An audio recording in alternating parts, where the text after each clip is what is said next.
sorry. You all had a chance to, you all have the link to the recording, yes? From last week? Previous weeks, the 2 weeks, they've been posted? Everybody has them? Good. Okay.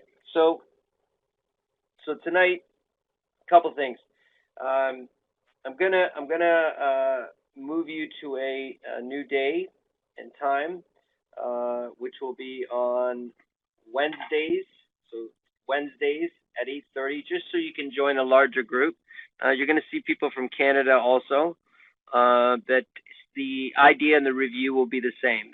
I mean, the math is the same. It doesn't change whether you're in Canada or the U.S. So other than mortgages, which are slightly different in the term and how it's calculated, we're talking about pennies and dollars and the difference of a payment. 8:30 will be the time. Yep. 8:30. Well, wait. Give me 1 second. Let me see here. 8:30. You know what? My apologies. 9. It'll be 9 Eastern, so that'll be 97 your time.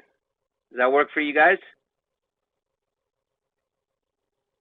Does that work for everybody? So 7 your time on, no, feel, no, huh?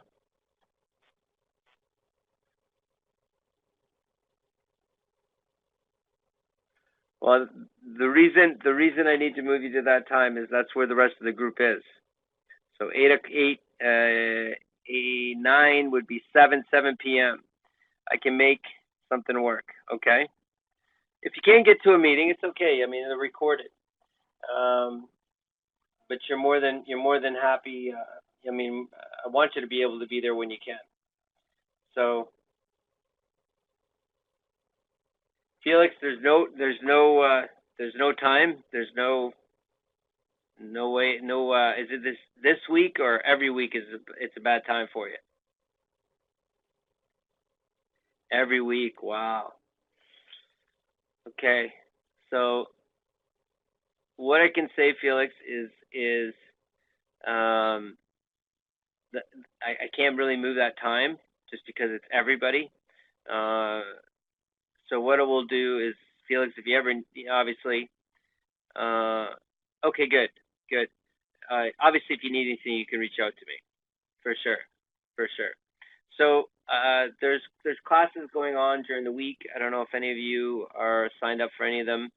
I hope you're watching the on demand at least at this point. But so the number of people will be up and down as we go through. The main thing is to have everyone learning from everybody else. So if you can make it, that's wonderful, Felix. If you can't, there's the video.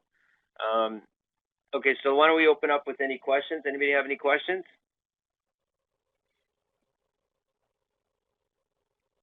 Does everybody link to the WhatsApp? Good, Felix. Good, Chris. Good. Okay, so can one of you or both of you let the group know that we're changing the time to Wednesdays at 9 p.m. Eastern? Can you guys post that? That's awesome. Good. Awesome. Well, we have a small group here. Give me 1 second here.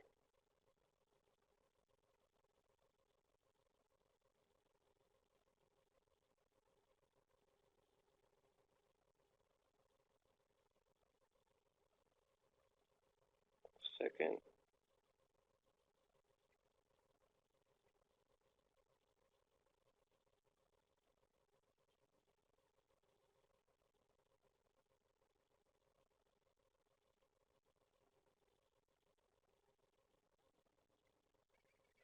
Okay, I'm just checking something real quick. Can you guys please write down any questions that you have? Anybody have any questions?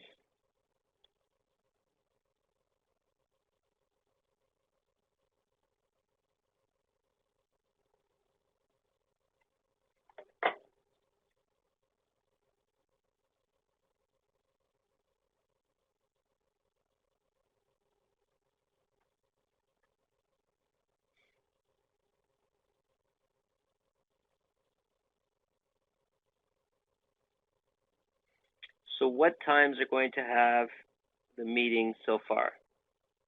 So what time are you going to have a meeting so far? I don't exactly understand the question, but I'll tell you again. Wednesdays at 9 p.m. Eastern. 9 p.m. Eastern. That's going to be 7 your local time. Is that what you mean? So Wednesdays 7 p.m. local time. If anybody can't make it, it's okay. They're recorded, and you can always reach out to me if you need, in addition to the support you already have from your trainers and your mentors and stuff. So yeah, 1 hour later. Yeah, which is probably better and easier for most of you, except Felix. Sorry, bud. Sorry about that. So tonight, really, I'll just go over a deal that was sent to me by a student that we can review together. It's using the same sheet just to get a better idea. Small group, so yeah, I mean we can go. We'll go a shorter meeting tonight. Obviously, if you have questions, I'm happy to answer them. Otherwise, we'll pick up, on next Wednesday. Also, obviously, if you have any deals or anything that you're looking at right now, I'd love to, send it to me and I can share with the group. I think that's wonderful, and I think it'll be kind of cool that you connect with other people across, on the other side of the border in Canada too. That would be kind of cool. So there's opportunity all across North America. So anybody have any questions? Anybody want to ask anything?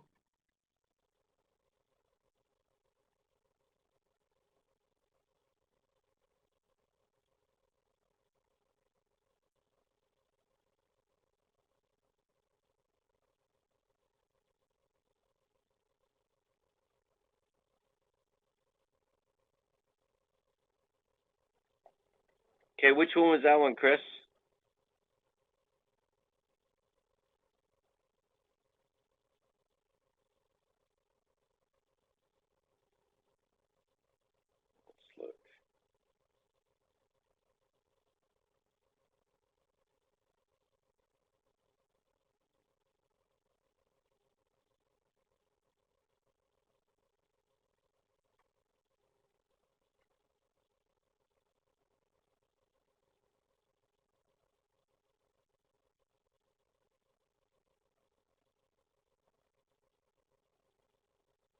Oh, okay. Yeah. I got it right here. We can answer that right here if you like with everyone else too, so they can hear. Is that all right, Chris?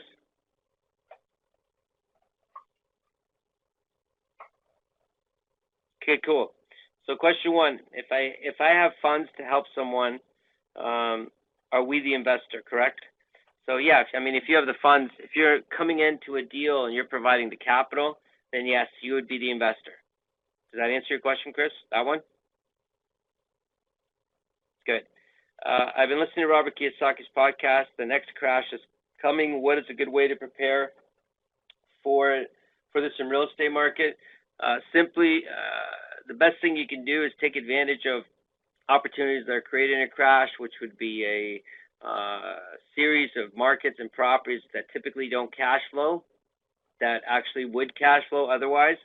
If the crash is creating that opportunity. Also, don't hold any property that's not cash flowing. So if it's not cash flowing, then the crash is going to make it very severe on you, considering the property itself could be upside down and not producing any income.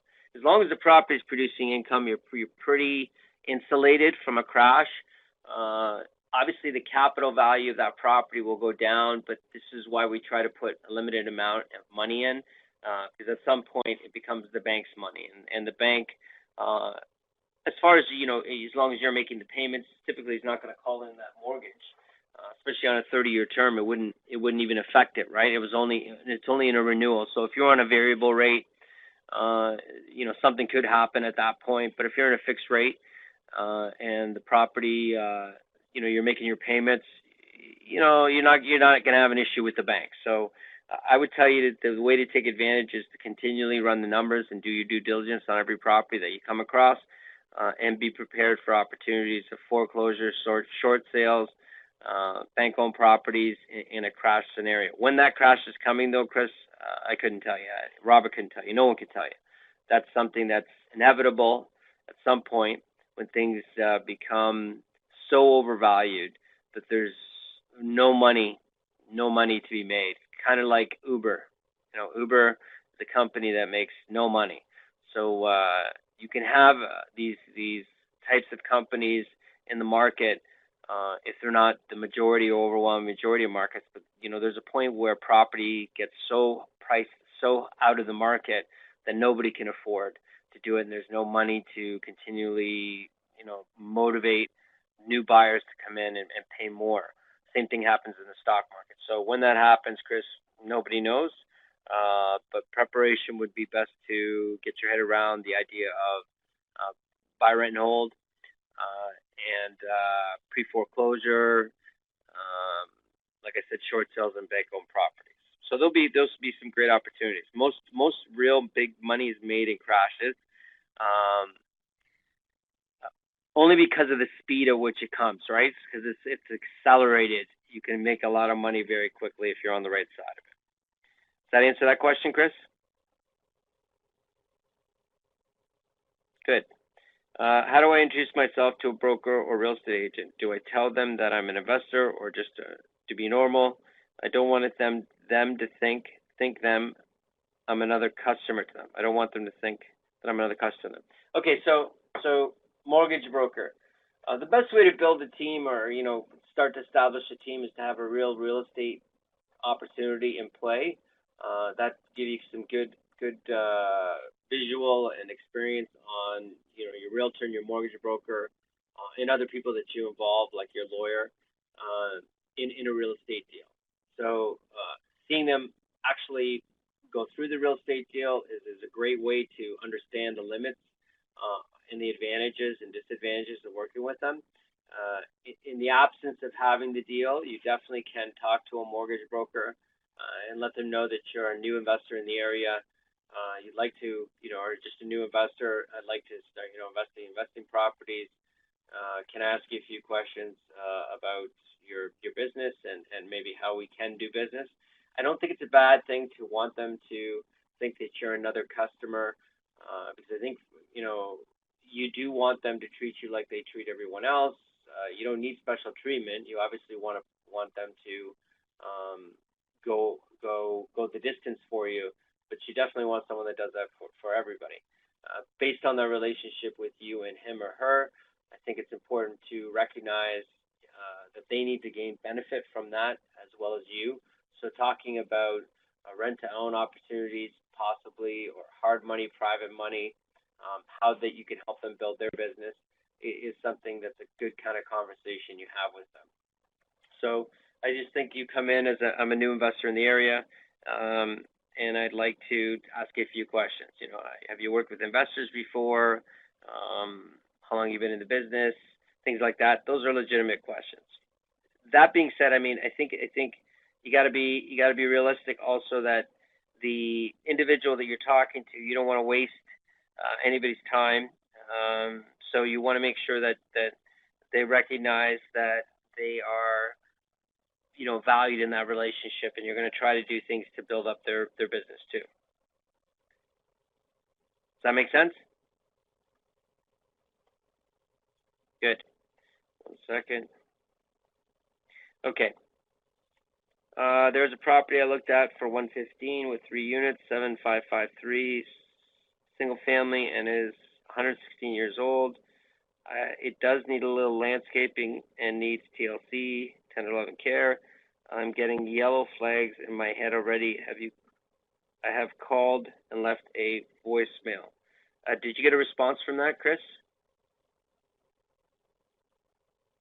Okay. So I think that the main thing, is to continually run your due diligence, run your numbers. So I'm going to use this to jump into this property that we're looking at that I got from a student yesterday. Actually, we did it on the call yesterday, the call that you'll be going to next week, just to share with you. So let me share and explain a little bit about this deal here. So, if they don't respond, you can call them again, Chris. I wouldn't want you to worry or spend too much time on that kind of opportunity, just because you've done this, as long as you've gone as far as you can, which is you've reached out, you've made the call, and they haven't responded, you can give them another call, and I think after that you have to kind of let it go. Let me bring up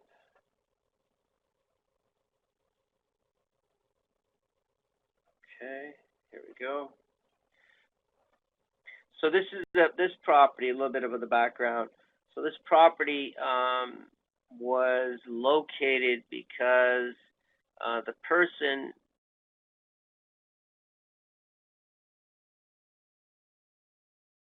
who sent me this, the student that sent me this, actually was renting from this young lady who's 80 years young, who is ready to sell the property, and because he and that was 3 years ago, I believe. 3 years ago, he was renting it, and back then, 3 years ago, she said she was interested in selling it, and he went through the program just recently, thought, why don't I give her a call? Gives her a call, and sure enough, she's willing to sell. So we're in the process of putting the offer in on this property to get it under contract. So right now the asking price is 438. When he called her, he told me that he offered her she wanted 450. He said 430. They came in at 438 and agreed upon price.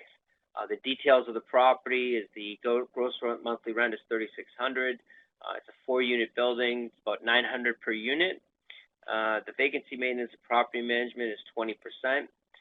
And the exact expense is 12.8%, which represents, now I have it here as other, but it actually represents the taxes and the insurance, okay? So the taxes and the insurance are what add up to that.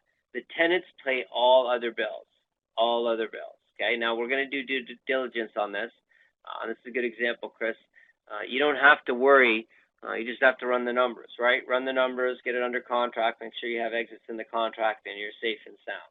So at this point, he's ran the numbers, and we're moving forward to get it under contract.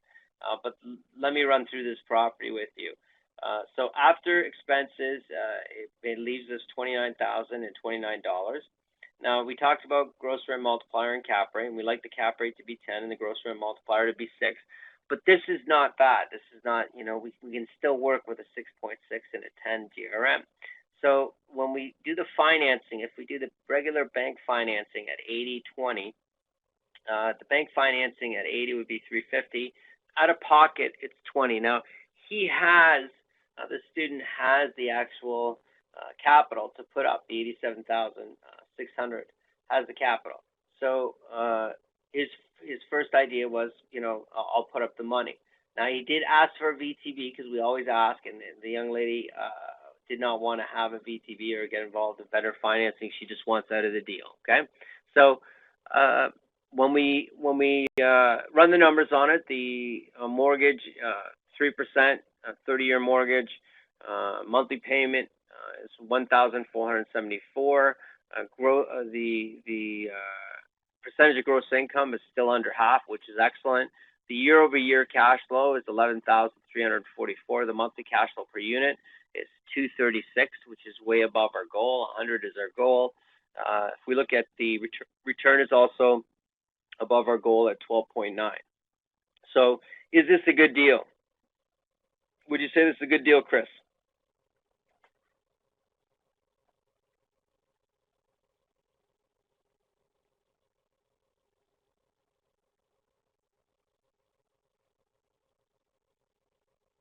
And that question's for everybody. I mean, any of you can answer that question.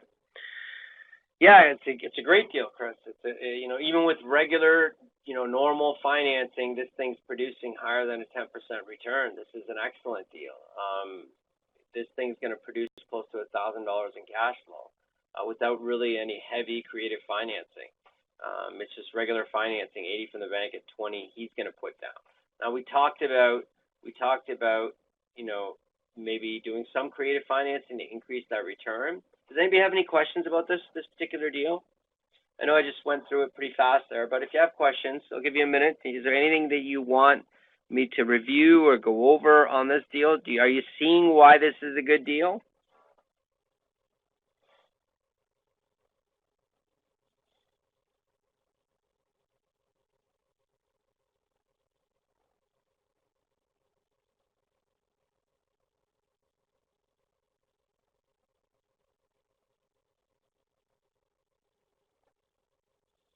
Cap rate shows above what? Cap rate shows above what? I don't know what you mean by that question. The cap rate is 6.6, yes? And we'd like it a 10 or higher. Is that what you mean?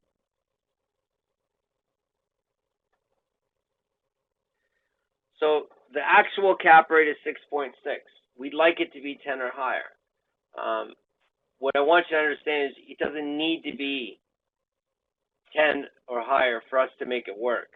You know, in this particular deal, what's making this deal work is because the expenses are so low, because the tenants, they pay all the expenses except taxes and insurance. Does everybody see that? Right? So the total is only $5,531. That's for taxes and insurance. So because this is so low, the cap rate doesn't have to be very high. Does that make sense? That's what's really helping us, right? Is that we have a low, because the tenants are paying all the bills, right? They're paying their own individual bills.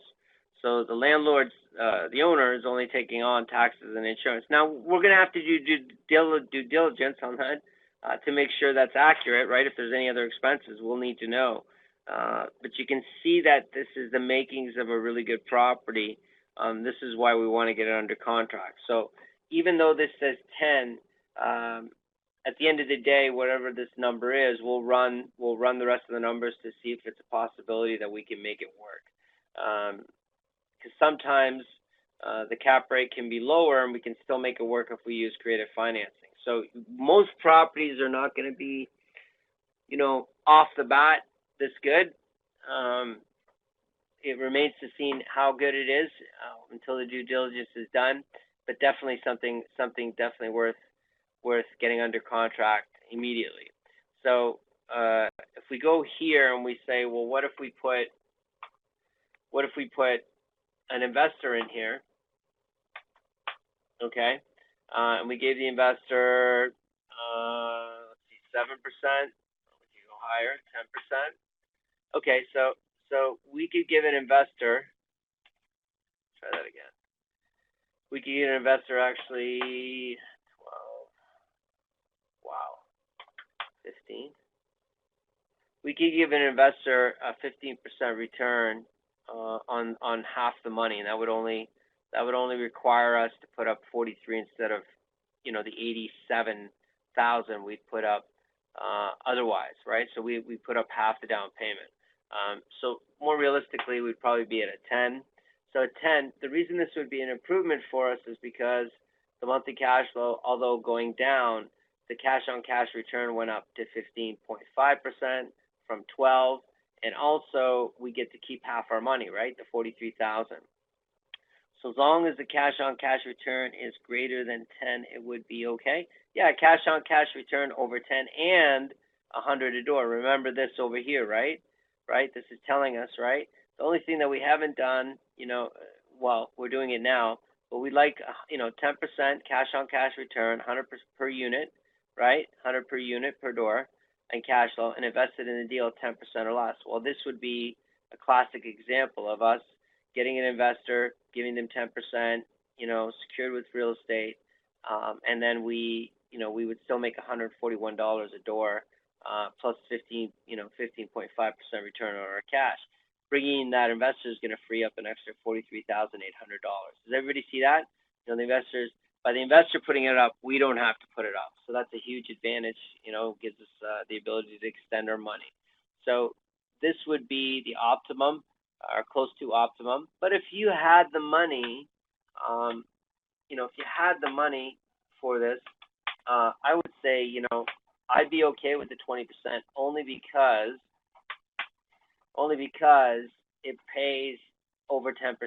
You see what I'm saying? Otherwise, I would say it's not good to put the 20% in, right? So if you're looking for cash flow, this is $1,000. This is a part-time job, right? This is $1,000 because there's 4 units, so it's almost $1,000 a month. That's huge from one property. So how many of those would you need to get out of the rat race? So it's a big deal. The other option is to bring a partner in that puts up all the money. Okay, so they put up all the money, and there is no interest because they're a full-fledged partner, right? So for you, you'd make $175 a door, and your return would be infinite because you have no capital, no money in this property. For the investor, they would make 17.56% year over year for the first 12 months. Now, this is us, we said, 5%, just 5% increase per year.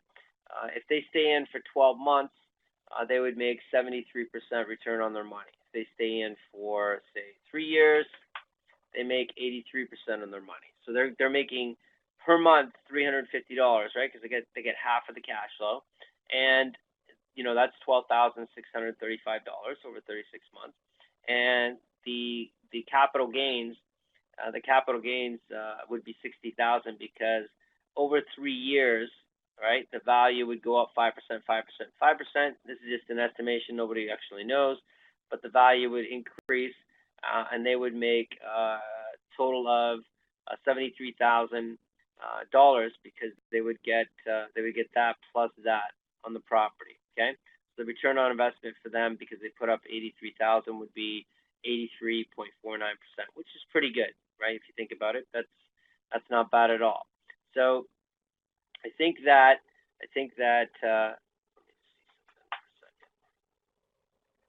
60 months. Oh, so it's splitting that. It needs to be 60 months because it's splitting that. Okay, so they would, over the 5 year, my apologies, over the 5 years, they would get 93% return. So they double their money in 5 years, which is pretty good. So I think that because the deal is so good, right, because of this expense line being low, because the deal is so good, there's lots of options for us. We could use creative financing, or we could just, again, go back to just putting up the 20% because he has the 20%. And for him, that would be wonderful for cash flow, right? For cash flow to be increased for him financially, and that allows him to achieve financial independence sooner. So that's the deal. Any questions about the deal? And the reason I wanted to show this, or it was a good segue, Chris, is I see an opportunity, I'm not so sure. Don't worry about it. Run the numbers, right? Step at a time. Just run the numbers. If the numbers look good, let's get it under contract. After it's under contract, what do? Due diligence. Financing. You don't want to be hesitating on a good opportunity. So when he showed this to me yesterday, and I shared this with the group, my direction at that point was, let's get this under contract. Let's talk to her. Tell her we want to get it under contract. Obviously, need the clauses in. Obviously, his lawyer needs to review it, especially because it's the first time for him. This is definitely a deal we want to be able to take advantage of. Okay, does that make sense to everybody? Good. All right, Felix, you good? Good. Any questions about any of this? No? Okay. All right, so this is what I'm going to do. I'm going to wrap up the meeting just because we have a small group tonight. And, unless you have more questions, I'm more than happy to answer them. But I want to make sure everybody's getting on the on-demand, right? Everybody's at least getting their on-demand set up. Is that right? Is everybody on their on-demand starting to watch the video? For whatever, area that you want to focus on? Good. No, not from YouTube. I'm talking about your classes, your actual classes. So have you started on your actual classes? Oh yeah, great, excellent, good. Please, spend the appropriate time on your classes. I want you to continue to progress and bring your questions forward so we can keep you moving forward. Okay, momentum's important.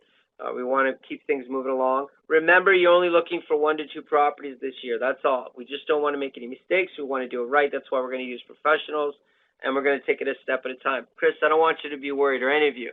If you think you have an opportunity, put the numbers in. If the numbers look good, send it to me. We can review it step at a time. So that's all you need to focus on, Chris, right now, is running the numbers on any opportunities you come across. Okay? Does that sound good? Awesome. Okay, folks, any other questions before we wrap up?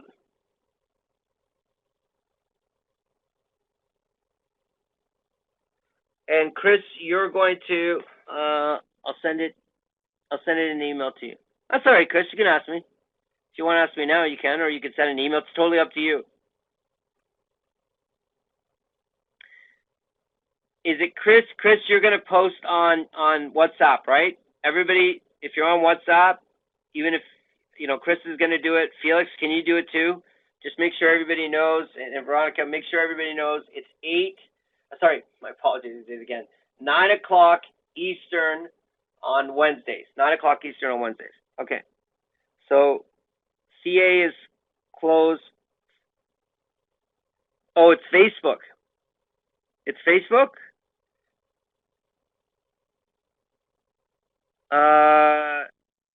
Did you guys do Facebook or did you do WhatsApp? No, Veronica, if you got Facebook open, can I get a list of the questions to ask to a real estate? And I sent that message in WhatsApp. Okay, good. Okay, so it's up to you, Veronica. You can close it out. Everybody's on WhatsApp. It's up to you if you want to keep it open. Totally up to you. So Chris, and this is for everybody. When you're talking to any power team member, do you remember the questions that we said? So question, first present yourself as a new investor in the area, and you're looking to, get one or two properties this year. You'd like to acquire, and you just like to see if possibly you could do business with them, and you'd like to ask them a few questions. Do you remember the questions we talked about? One of them was, have they worked with investors? So I would say, 10 years would be wonderful. They don't need to invest, Chris. So, but you want them to have worked with investors. The reason is, Chris, is you don't want to explain, why you're asking for discounts or why you're trying to do it this way, that way, which will happen, but you don't want them to push back on you or have a challenge with doing that, okay? So ask them if they've worked with investors, what type of properties they deal with, is it commercial, residential, or both? Those are simple questions. What I'd rather you do, Chris, is listen to them. So the real thing, is number one, have you worked with investors? 10 years is a good time frame, so 10 years, okay? Second one is, what area would they consider themselves an expert? Is it commercial, residential? Do they do both?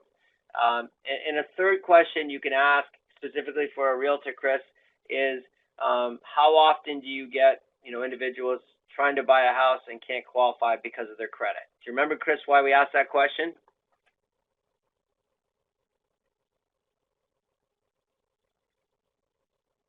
Rent to own, remember? So if they can't qualify, you might be able to help them with a rent to own. Do you remember?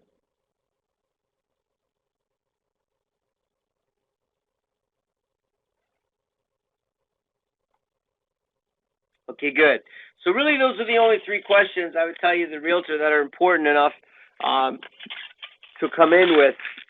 Let them talk. Let them tell you about themselves. Let them tell you about what they can do for you, and make sure, Chris, you want them to know that you want them to make money too. You're not asking them to, obviously for a realtor, they're going to tell you if you don't ask, but what they charge per, for a transaction.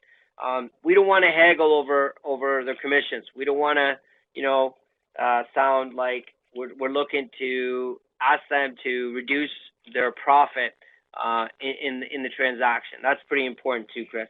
But for most part, Chris, I tell you to listen. Beyond those three questions, I think listening is good. You can ask the fourth one, obviously, if they don't tell you about what they charge.